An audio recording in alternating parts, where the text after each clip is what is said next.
guys, how's it going? This is Yash and welcome back to another video. Today I'm going to be talking about all the parts that go into a PC. This is very important to know because in the digital world we live today, PCs are very important. So let's get started. So have you heard of these parts like motherboard, graphics card, SSD, RAM, case, CPU, and power supply, but have never had the time to research about them and find out what they actually do in the PC? Well, this video is just for you because today I'm going to be talking about what these parts do in a PC. So let's get started. The parts we're going to talk about today is the RAM, SSD, CPU, graphics card, case, motherboard, and power supply. The 7 main parts of the PC. Let's start with the CPU. CPU, also known as the Central Processing Unit.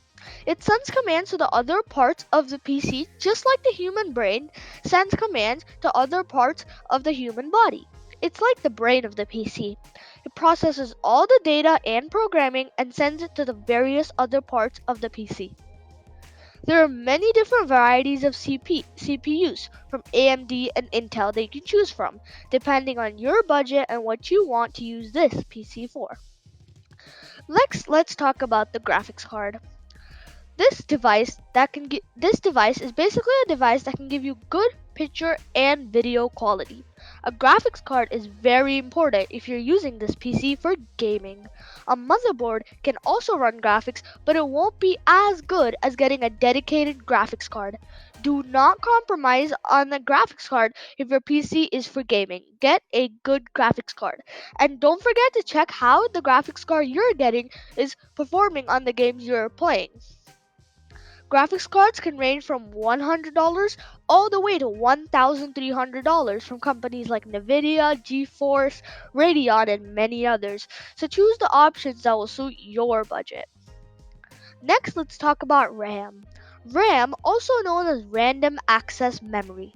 It is the memory of your PC where all your data is stored. RAM can range from 4 GB all the way to 256 GB, so you have a variety to choose from. This is a RAM stick. It comes in different varieties of GBs in one stick. If you're using your PC for work that takes up a lot of space, then I would recommend getting more RAM so you have more space for the work you're doing. Next, let's talk about the SSD. SSDs, also known as solid state drives. These are very similar to hard drives. They require no power to store your data. But not to be confused with RAM. The RAM can only hold data if it has power. There are a variety, again, of different storages to choose from, ranging from 250 GB all the way to 15 terabytes. This is one type of SSD, but it can also look like this. This is an SSD stick, which directly plugs into your motherboard. So here's a little flowchart of how all these parts I talked about work together. So the SSD sends its memory of a game to the RAM. The RAM sends it to the CPU. Then the CPU gets into the 3D animated world.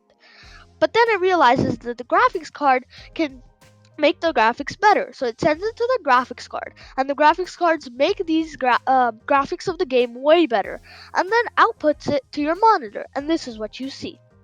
So this game right here is running from your graphics card, which is sent by your CPU.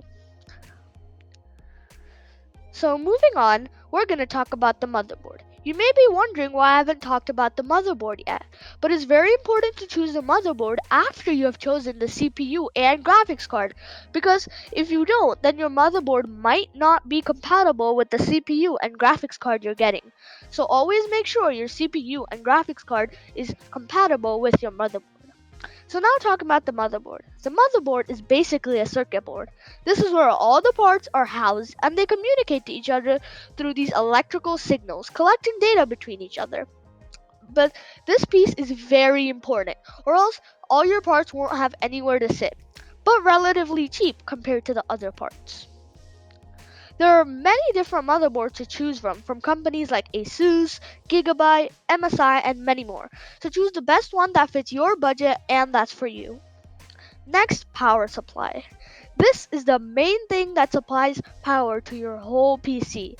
This is what is connected into the wall and regulates power to the whole PC. Make sure to get a good amount of wattage for your PC. Make sure to check the amount of wattage your PC takes so to get a good power supply for your PC. Power supply watts can range from anywhere from around 500 watts to up to 1000 watts. So that's plenty to choose from for the watts your PC is taking up. Next, last but not least, is the case. The case is a very simple part. It's basically just a place that houses all your parts. It is a big box of plastic, but comes in thousands of different sizes and varieties. So make sure to buy a PC case that is a good size for the parts you're getting and that everything fits. Now, of course, these are just the hardware of the PC. Of course, you're not going to be able to run a PC without a monitor, keyboard, mouse, the software, and fans. But these are peripherals that you can buy. So this video is basically about all the parts that go into your PC. It was more of an educational video covering all the parts that go into a PC and explaining what they do. But stay tuned for the next video where I'll be talking about how to choose the parts for your PC. So if you like this video, please hit the like button, subscribe, and share it with all your friends. And don't forget to turn post notifications on. Thank you for watching.